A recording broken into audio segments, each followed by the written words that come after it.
Bonjour à tous et toutes, bienvenue dans ce vlog qui reviendra sur Allié, film de Robert Zemeckis. C'est mon deuxième essai pour faire un vlog. À vrai dire, c'est au moins le 4e ou 5e, mais c'est compliqué de le faire parce que j'ai essayé de le faire avant, sans spoiler, comme je le fais d'habitude, en spoilant le minimum possible, et en fait je finis par ne plus rien dire, parce que je ne peux pas parler de rien, parce que mon problème c'est avec l'histoire de base, et vraiment l'intrigue de base. Donc, je fais ce vlog avec spoiler cette fois-ci. Je vais quand même vous faire un petit avis rapide, si vous voulez vous décider d'aller voir le film avant, mais je vous le conseille pas énormément.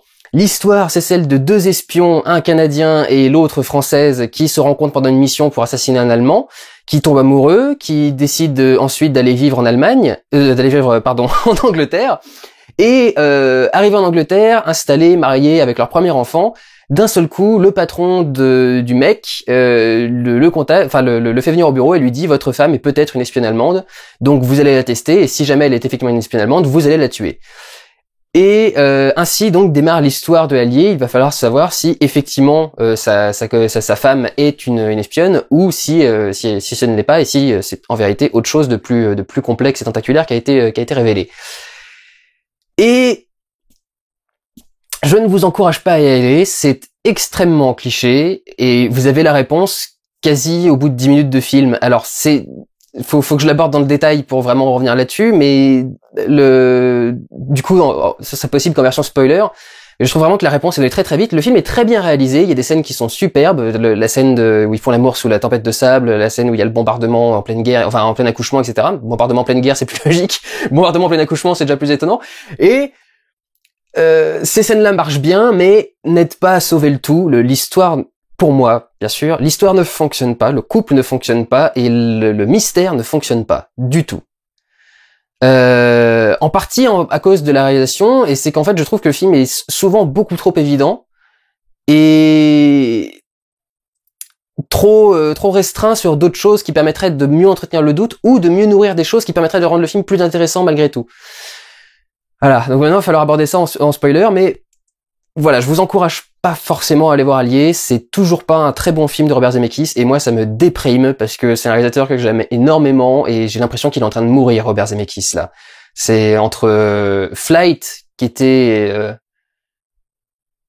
d'un chiant incroyable, et qui s'appelle Flight, et qui se concentre sur un mec qui a posé un avion à l'envers en faisant des et le seul truc intéressant qu'il trouve à dire, c'est que le mec est alcoolique. Je comprends pas comment on fait un film, comment on se décide là-dessus, et c'est à peu près la même chose sur Allié. Je comprends pas comment on se décide sur un script pareil, alors qu'il y a vraiment rien d'intéressant dedans. Et The Walk, qui était sympa dans le domaine de la culture américaine, dans l'esprit américain, je comprenais pourquoi est-ce qu'il avait été intéressé par ce film-là.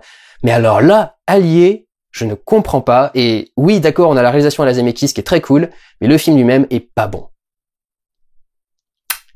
Rentrons maintenant dans la partie spoilers, puisque ça va être là que je vais du tout rentrer dans le détail.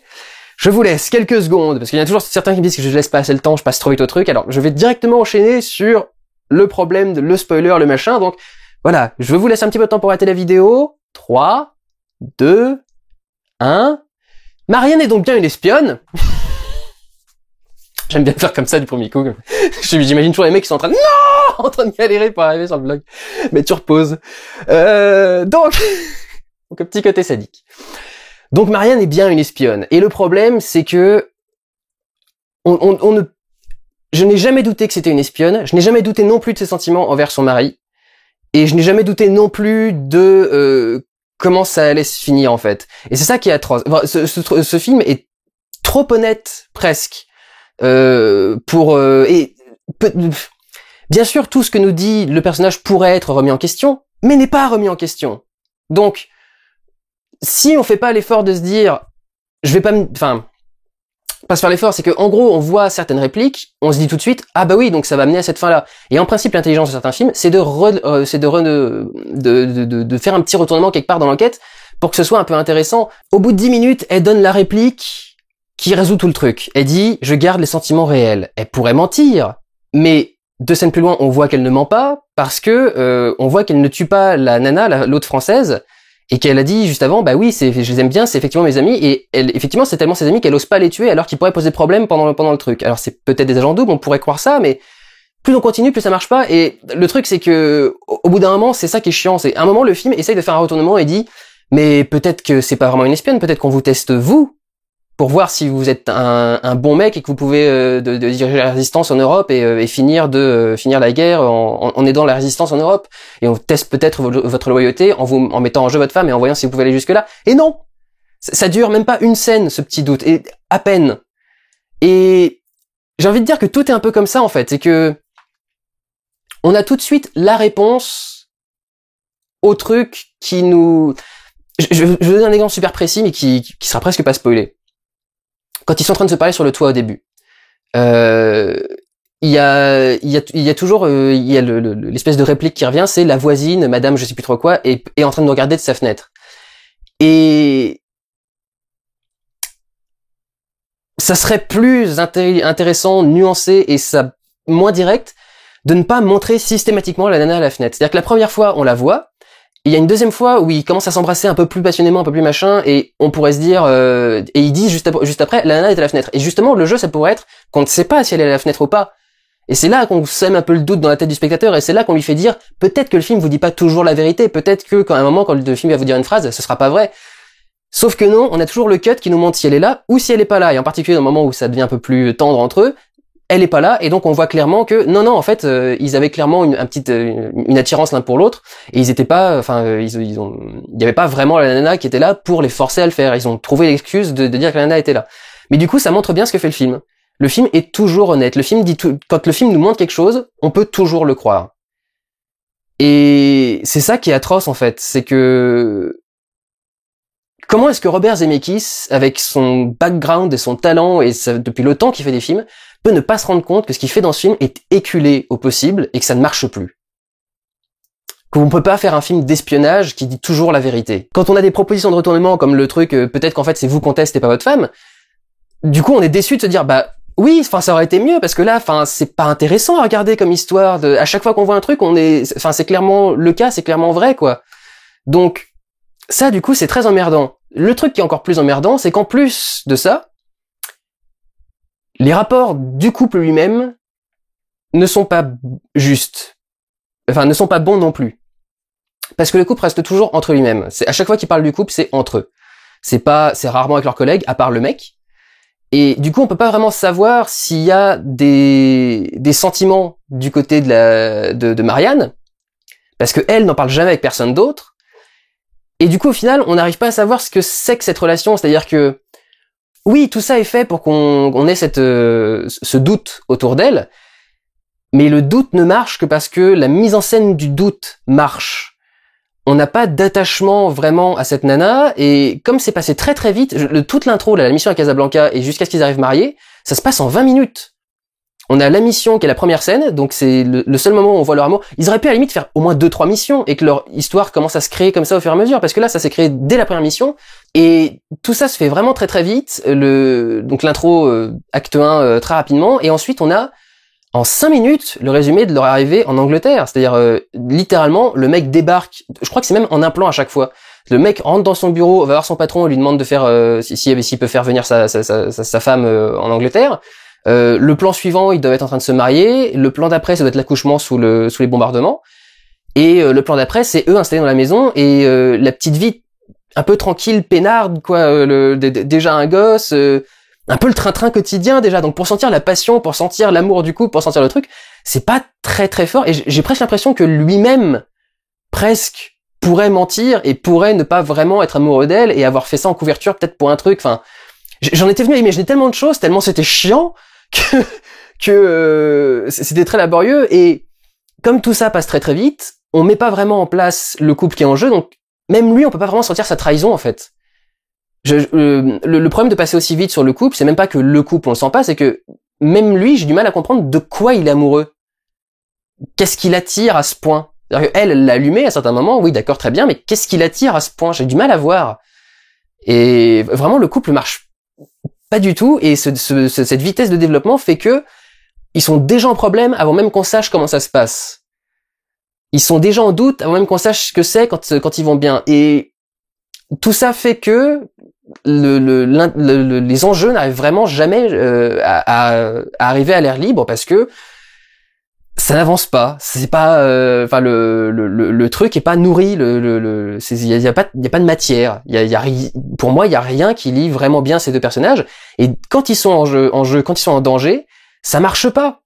La scène de la révélation, je trouve, ne marche pas du tout. Joue un truc au piano, elle arrive, elle baisse tout de suite le truc, et elle se met tout de suite à pleurer, et je m'étais dit dans ma tête, il va en douter. Au moins il va en douter, je veux dire, il vient de se rendre compte de ce truc-là, il va en douter. Finalement non. Donc tu dis, donc en fait, le mec il est amoureux transi en fait. Il est vraiment tellement amoureux que même le fait qu'elle l'ait trahi, il s'en fout, ce que je peux très bien comprendre, et ce qui est le truc du film manifestement. Donc ok, très bien. Du coup on se dit, bah peut-être qu'en fait elle pourrait lui mentir, c'est-à-dire qu'elle pourrait lui dire, en fait je me suis fait manipuler pour faire le truc, et en fait non, elle s'est pas fait manipuler du tout, et du coup il va y avoir un retournement, et du coup et non plus, ça n'arrive pas. Et du coup cette scène de révélation fait trop direct, c'est-à-dire que n'importe quel autre film aurait au moins fait en sorte que le mari demande 2-3 fois de confirmer, qu'il doute, qu'il y a une discussion, qu'il lui demande plus de preuves, parce que en gros il lui dit juste est-ce que c'est toi, elle lui balance d'un coup toute une révélation et il l'accepte du premier coup. C'est vraiment dans ce genre de truc que, comme je dis, que le film va tout droit et s'arrête jamais, enfin et trop généreux presque, et trop honnête. Pardon, c'est ça que je voulais dire, trop honnête. C'est que quand un personnage dit quelque chose, c'est la vérité. À moins qu'il y ait un vrai doute, mais à ce moment-là, c'est toujours travaillé par des espèces de vieux gros plans sur des gens qui te font des regards de côté ou des machins genre là, enfin des trucs pas subtils 2 secondes. Donc t'as tout de suite compris ce qu'on voulait te faire croire quand on t'a filmé ce film-là, quoi. Donc quand elle fait la révélation, je trouvais que ça marche pas, je sais pas du tout. Après, il décide de buter les gens du réseau. Alors ça fait 2 personnes à buter. Il y a vraiment pas beaucoup d'enjeux. Et le moment où lui se casse et rentre dans le magasin, là encore, enfin, on se dit, on vient d'avoir la scène de révélation, donc on se dit bon bah peut-être qu'elle lui a menti juste avant, et donc du coup il part dans un magasin, il reste, il la laisse dans la voiture, elle est avec son bébé, avec la clé qui tourne, avec le machin. On se dit bon bah du coup peut-être qu'elle va se barrer, et on la voit à un moment commencer à remettre tout en place, à faire des matchs, enfin à poser le bébé dans un coin, à faire un truc. Je m'étais dit ah peut-être qu'on va, et non, c'est toujours pas une révélation, c'était vraiment le truc. Et dernier coup où ça le fait, c'est à la fin, quand ils sont sur l'aéroport, qu'elle voit le patron arriver, parler avec son mec, elle prépare le bébé, elle sort avec le flingue, et je m'étais dit au moins bute le bébé avant, ou bute le bébé, bute toi, ou tu vas bute le patron, ou bute machin, et bute le patron à la limite, ça aurait pu le faire. Elle sortait de la bagnole, elle lui foutait une balle dans la tête parce que le mec la remarque même pas en train de sortir. Elle sortait de là, elle lui foutait une balle dans la tête, ils avaient le temps de monter dans l'avion juste après, et de monter dans un autre avion et encore de décoller, enfin. Et au final, non, le film est vraiment 10 000 fois trop honnête et ne ment jamais. Et du coup, rien n'a vraiment de tension, rien n'a vraiment d'enjeu, et on suit l'histoire avancer. Et c'est pas vraiment ce qui doit se passer pour un truc d'espionnage. C'est pas censé être linéaire, un film d'espionnage. On est censé avoir des révélations, des chocs, des machins, et là, tout est tellement évident. Enfin, je veux dire, dès qu'elle avait dit la phrase « je garde les émotions réelles, c'est comme ça que ça marche », enfin, j'avais compris où ça allait arriver, quoi. C'est que oui, c'était une agent double, mais elle avait des émotions réelles, et voilà. Et c'était ça la fin du truc. Et pour moi, rien ne marche dans ce truc. La mise en place des enjeux, le traitement des enjeux, la résolution des enjeux, ça ne marche pas. On est trop honnête sur le mystère, et on est trop secret sur l'enjeu. Ça y est, je crois que je viens de trouver le truc. Oh putain. 5 fois où je refais le blog, trop honnête sur le mystère, trop discret sur l'enjeu. C'est-à-dire qu'on est trop honnête, on dit trop la vérité, on révèle trop la vérité sur la question du truc, est-ce que c'est une espionne, et on est trop discret sur le vrai enjeu, c'est-à-dire leur relation. Et je comprends pas comment Robert Zemeckis peut ne pas voir qu'il y a un tel problème dans les enjeux, enfin dans la gestion du film, quoi, que il faut à un moment faire une décision, soit on se décide à montrer très clairement une relation sensuelle et ensuite à la mettre en jeu, soit on veut rien montrer pour pas qu'on sache quelle est la relation, mais à ce moment-là on peut pas la mettre en jeu non plus. Ça peut pas être ça le but. Avant de passer à la réalisation quand même, parce qu'il y a des choses intéressantes dans cette réalisation à noter, vite fait sur les acteurs du coup. Marion Cotillard est vraiment pas la plus mauvaise du film. En revanche, elle et Camille Cottins, et en général tout acteur d'origine française dans ce film, est en roue libre totale. C'est-à-dire que ils sont pas très très justes. Dès qu'ils se mettent à parler en français, c'est un truc très... c'est du français de film américain. C'est trop parfait, avec des intonations américaines plutôt que des intonations françaises de ce genre-là. À la limite, ça passe, c'est pas trop emmerdant. Là où ça devient emmerdant, c'est quand ça pose des défauts de crédibilité et de cohérence, en particulier sur le personnage joué par Brad Pitt, qui est le personnage le plus mal joué du film, mais en partie parce qu'il parle français, et Brad Pitt ne sait pas parler français. Il y a des scènes entières qui reposent sur « Oh, t'as un accent québécois ou t'as un accent parisien », et le mec n'a pas d'accent, il a un français phonétique, il prononce les syllabes, il prononce les sons du français, il n'a aucune idée de ce que ces sons veulent dire, et ça se sent. Et ce qui est atroce, c'est que moi je l'ai vu en VOST, et en VOST, il ne sous-titre pas le français de Brad Pitt. Et je suis désolé, le français de Brad Pitt, en plus il l'appelle le Québécois pendant tout le film, les Québécois ont les sous-titres. Alors vous allez pas me dire qu'un acteur américain qui fait le con essaie de parler le français avec des syllabes, simplement, est plus compréhensible qu'un Québécois, et qu'on n'a pas sous-titré qu'on n'a pas sous-titré ça, quoi. Il y avait je n'ai pas compris des phrases complètes de ce mec-là, et c'est un paradoxe total par rapport, par exemple, si vous regardez à Inglourious Basterds, où il parle français dans ce film comme il parle italien dans Inglourious Basterds, hein, vraiment. Et parlami. Et alors que tout est basé sur le faux de son italien dans Inglourious Basterds, là tout est basé sur le fait qu'il aurait un français irréprochable, jusqu'à pouvoir se demander quel accent j'emprunte. Est-ce que je fais plus un accent québécois ou plus un accent parisien? Et les scènes ne marchent pas une seule seconde, et je pense en plus qu'à ce niveau-là, Zemeckis voulait pas Brad Pitt. C'est très rare que Zemeckis tourne avec des stars comme ça, et je pense qu'il voulait pas Brad Pitt, je pense qu'il voulait Joseph Gordon-Levitt, qu'il avait eu pour The Walk juste avant, et qui dans The Walk parlait un excellent français. C'est-à-dire qu'au moins Joseph Gordon-Levitt sait ce qu'il dit, parce qu'il a appris le français, donc il comprend ce qu'il est en train de raconter quand il parle français, et donc il peut le jouer correctement. Et je pense qu'il a pas réussi à l'avoir pour Allier, parce que sans doute Gordon-Levitt était sur Snowden et sur Hit Record on TV, tous ces trucs-là. Donc, déjà de base, Brad Pitt dans le rôle, je trouve que ça ne va pas. Et ça sort complètement du film, et ça empêche aussi de croire à plein de trucs, parce que quand la nana passe le film à appeler le mec mon québécois, alors que le mec a un accent américain à couper au couteau, enfin c'est... Il y a aussi des trucs de réalisme et de crédibilité qui vont pas beaucoup à ce niveau-là. Et alors ça va être un peu lié à la mise en scène, donc ça va me faire une transition, mais sur le jeu de cotillard ou sur ce truc dans ce genre-là, c'est là aussi que le film est trop honnête, c'est-à-dire que il va très souvent filmer, j'en ai parlé vite fait, mais très souvent filmer les regards ou les changes. Vous voyez le plan par exemple quand elle couche le bébé juste après que Vatan soit parti. Ah oui, c'est vrai qu'il s'appelle Vatan, et je dis Vatan soit parti. Et donc le moment où Vatan part chercher des informations sur Marianne en France, on la voit coucher le bébé, elle ressort et elle fait son espèce de regard où elle se tourne d'un seul coup pour aller, genre je vais enfin aller faire quelque chose dans la chambre, et c'est soit regarder le papier pour le transmettre, soit écrire un mot ou soit préparer son échappatoire, ou écrire un mot pour son mec quand elle revient pour lui dire bah oui effectivement j'ai été une espionne et je suis partie, j'ai fait mes valises, ou un truc dans ce genre là. Donc tous ces plans là du coup sont un peu viennent un peu gâcher le truc en fait. Tous ces plans sur les regards là, il y en a très très souvent, mais c'est pareil, il y a un plan où quand elle refait le lit le matin et c'est bien fixe du côté du truc où il a marqué sa note, et on fait exprès de pas la montrer en train de regarder le truc, et t'as l'impression, tu te dis justement c'est trop fait exprès. Là par exemple c'est trop artificiel, et sans ça que le film est trop honnête presque, parce que la vraie vie c'est pas aussi artificiel que ça. Évidemment que si la nana est seule dans la chambre, il y a un moment ou un autre où elle va regarder la note. Le fait que le film comporte un plan entier où elle refait le lit partout autour du truc et qu'elle ne regarde jamais une seule seconde la note qu'elle est censée ensuite essayer de transmettre, ça n'a aucun sens. Pourquoi est-ce qu'elle se cacherait? Pourquoi est-ce qu'elle s'empêcherait de le faire? Elle est toute seule dans une pièce, qu'elle le fasse. C'est ce qu'elle fait quelques secondes plus tard quand Vatan s'en va et que Vatan, je veux dire Vatan, et et que du coup elle va ensuite dans la chambre pour écrire son mot et sa lettre qui d'ailleurs, enfin, je suis désolé, mais comme fin de film, est-ce qu'on a déjà fait un truc...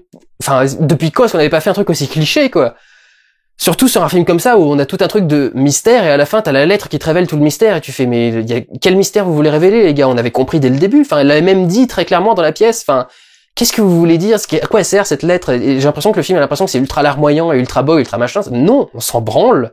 C'est une répétition, ça fait un doublon par rapport à ce qui était dit avant.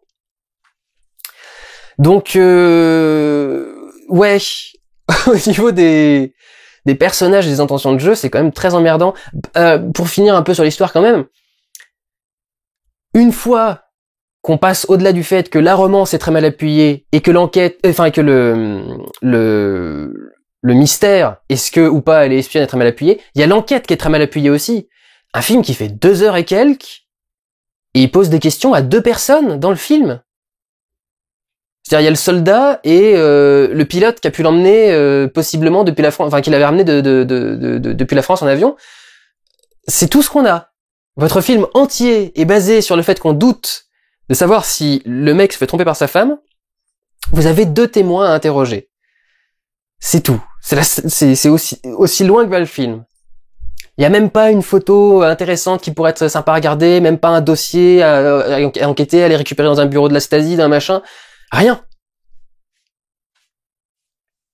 Le seul truc, c'est que la scène prend du temps. Et là, du coup, je vais en revenir un peu plus en mise en scène, mais c'est super long pour ce que ça raconte. C'est ça le truc, c'est que c'est bien, ça, on a le temps d'apprécier la scène, etc. Puis c'est un rythme qu'on voit plus beaucoup, un rythme très années 90 d'ailleurs. Roland Emmerich, c'est pareil, il monte encore vachement au rythme des années 90, c'est pas vraiment au rythme actuel. Mais c'est mou, enfin c'est très très mou. Les scènes durent trop longtemps pour ce qui se passe. Alors des fois, les répliques qui sont dedans. Enfin, la scène de l'accouchement là en pleine guerre et la nana pareil dans les répliques qui gâchent tout, tout le mystère. La nana qui accouche et qui se retourne vers son mec et qui fait c'est moi mon moment le plus vrai. Genre vous êtes un couple d'espions et à un moment la nana se réveille, enfin tourne la tête et fait c'est moi à mon moment le plus vrai. Genre d'un seul coup, d'habitude je dis des conneries mais là je vis vraiment le truc.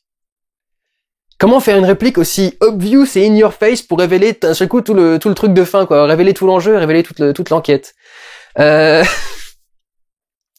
Mais donc oui, du coup, ces scènes-là sont vachement intéressantes et marquent bien la scène quand l'avion s'écrase aussi sur la maison et qu'il met du temps à venir, etc.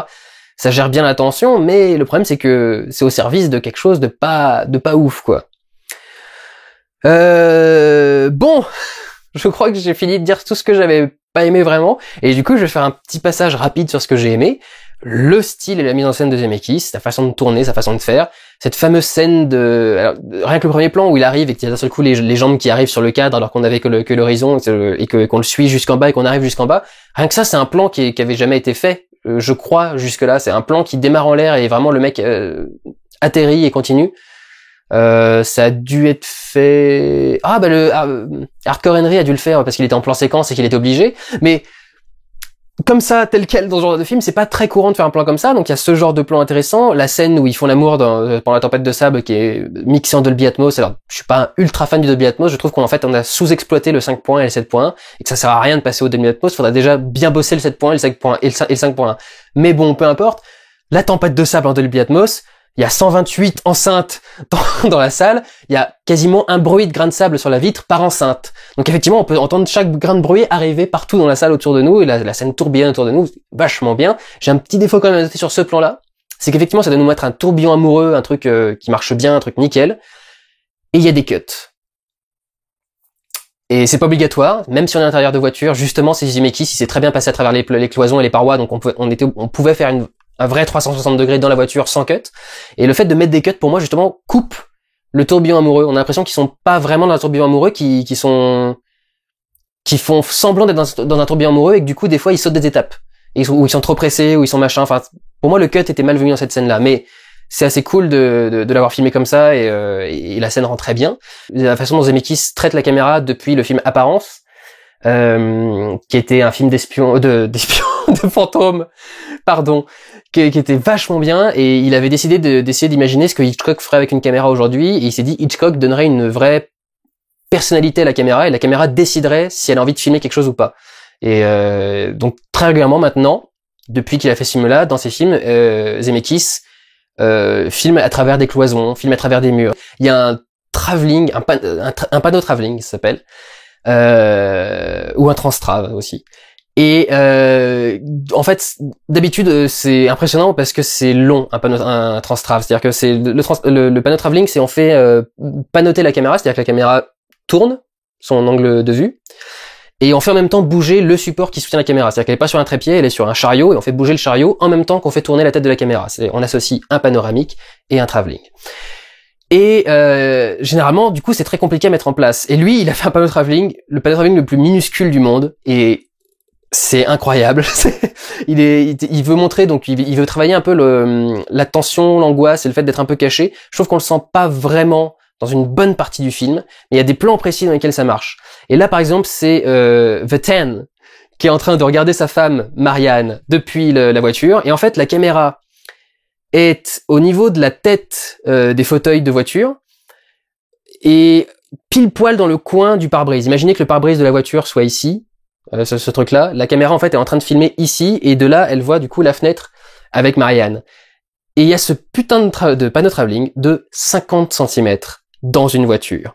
C'est-à-dire qu'on démarre du pare-brise de la voiture, on remonte jusque aux épaules du fauteuil, presque, avec un léger panoramique pour que on conserve Marianne dans l'image, mais qu'en plus on rajoute le rétroviseur avec le regard de Vatan qui est directement sur sa femme, et en amorce droite le visage de Brad Pitt, Vatan, qui est en train de regarder dans le rétroviseur, dont les yeux sont dans le rétroviseur et qui est en train de regarder sa femme. Et en 50 cm, le truc est au millimètre près, la caméra n'a pas une seule secousse, n'a pas un seul soubresaut, le travelling est minutieux, le petit panoramique est parfait. Enfin, oui, bien sûr que c'est extrêmement bien réalisé comme film, mais c'est chiant! Et c'est ça qui est dommage, c'est que Robert Zemeckis, c'est un excellent réalisateur, on peut lui mettre n'importe quel scénario sous les mains, il va bien le réaliser, mais ça veut pas dire pour autant que ça fera un bon film. Et je sais pas ce qu'il a avec les scénarios dernièrement, mais le scénario de Flight, c'était pas un truc pour lui, le scénario de The Walk, peut-être un tout petit peu, mais pas beaucoup plus, le scénario de Allier, encore moins, enfin... Pourquoi est-ce que Zemeckis est en train de nous faire des histoires comme ça, quoi? Enfin, c'est d'un plan-plan et d'un chiant. Et sa mise en scène n'a pas la place de briller parce que elle s'intéresse à des trucs tellement déjà vus et tellement éculés que on s'en fout qu'il le fasse bien. Il nous a rien dit de spécial. Je sais qu'il y a plein de gens qui ont aimé Flight et des trucs dans ce genre-là, mais en ce qui me concerne, moi, quand je suis allé le voir, j'avais déjà vu plein de films sur ce sujet-là. J'étais quand même plus intéressé par le pilote qui avait posé l'avion. Vous essayez de faire tout un film sur un mec qui a des problèmes d'alcoolisme. Alors je veux bien, mais déjà c'est pas très intéressant, et ensuite ça avait déjà été fait des millions de fois de cette façon-là. Il y avait des gens qui m'avaient parlé du plan je suis désolé, je parle de Flight alors que je suis sur Allier, mais il y avait un plan dans Flight où le mec sort une mignonnette d'alcool du frigo, et puis il a un petit doute, et il la pose sur le frigo. Et là le plan ne coupe pas. C'est-à-dire que le plan reste avec la caméra qui avance un tout petit peu, un très léger travelling, vers la petite mignonnette d'alcool posée sur le frigo. Et il y a des gens qui ont dit « Ah ouais, quand on voit sa main qui arrive et qui récupère le flacon, c'est tellement fort parce que du coup on se dit « Non, enfin, vous peut-être, le grand public, mais moi j'ai vu ce plan-là, j'ai vu que le plan coupait pas, j'ai fait « Il a récupéré la bouteille, il a récupéré la bouteille, il a récupéré la bouteille, il a récupéré la bouteille. » Et vraiment c'était ça, quoi, qu'est-ce que t'essayes de me raconter d'original? Pourquoi est-ce que Zemeckis, un des mecs les plus brillants du cinéma, s'est dit « Ah tiens, faut que je fasse absolument un film sur l'alcoolisme » en traitant ça avec un mec qui a fait poser un avion à l'envers? Qu'est-ce qu'il a eu l'impression de raconter de plus? Qu'est-ce qu'il a eu l'impression de faire? Et je dis qu'est-ce qu'il a eu l'impression de faire parce que putain de merde, Robert Zemeckis, c'est Qui a tué la peau de Roger Rabbit, c'est Retour vers le futur, c'est Contact, c'est des films d'animation adultes. C'est un des rares mecs qui a fait des films d'animation pour adultes avec la légende de Beowulf par exemple. Bon, le Noël de Scrooge et le Pôle Express c'était plus pour les enfants, mais c'est quand même un mec qui est conscient que l'animation ça sert pas que à faire des films pour divertir les enfants.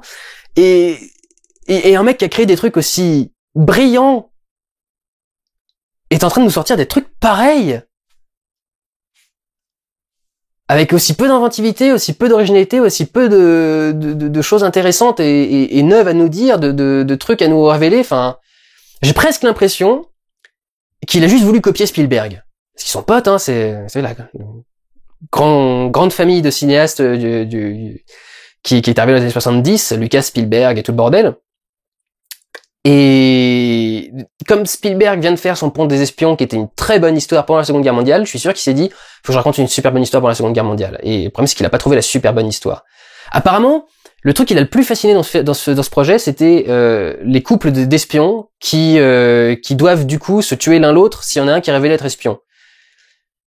Et c'est très bien, mais du coup, il fallait se concentrer à mort sur la relation entre les espions. Il fallait qu'il y ait aucun doute possible sur l'amour entre ces deux espions, et ensuite mettre gravement en jeu cette relation. Là, le problème, c'est que le film passe tellement vite au début et arrive tellement vite à la question de l'espion que il y a aucune certitude, il y a rien de concret, il y a rien de fort, et la relation de ce couple, on n'a même pas eu l'impression qu'elle commençait à exister, qu'elle est déjà en jeu. Et du coup, c'est pas assez puissant. On peut pas espérer que le public soit peut-être, hein, mais on peut pas espérer que le public soit à ce point marqué par ce qui arrive à un couple qui est si mal introduit. Enfin, moi, à la limite, en voyant le film, imaginons que je sois que la réplique du film ne vende pas le film, que le fait qu'elle dise je garde les sentiments réels, c'est comme ça que ça marche. Imaginons que ça ce soit pas effectivement la révélation de l'annonce de la fin, ce que j'ai tout de suite pris pour l'annonce de la fin, ce qui aurait pu ne pas être le cas. Imaginons ça, c'est pas intéressant non plus, parce que du coup il y a vraiment pas de couple en jeu si elle était pas honnête, si effectivement il y a les émotions étaient pas réelles et qu'elle était pas honnête, donc il y aurait même plus de couple en jeu. Et du coup, ça ne marcherait plus de mettre le couple en danger.